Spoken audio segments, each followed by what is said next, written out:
All right, so this video is of the lift gate.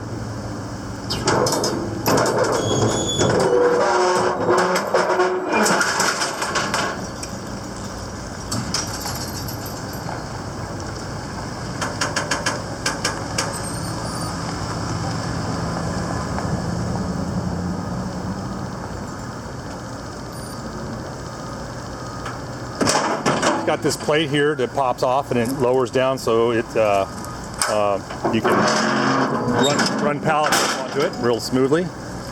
Here's what the back of the box looks like. There's some scrapes in it and stuff. There's 2 levels of T-track.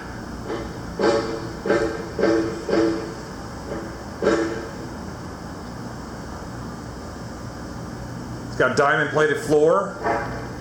It's got the running rails along the side to protect.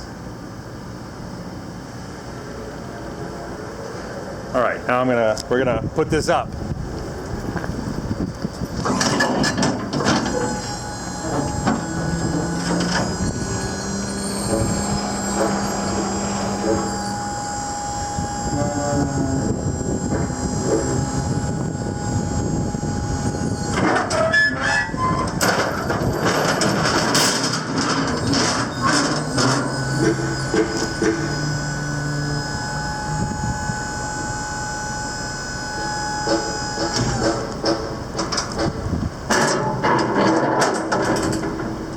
And that's the lift gate, so that works well.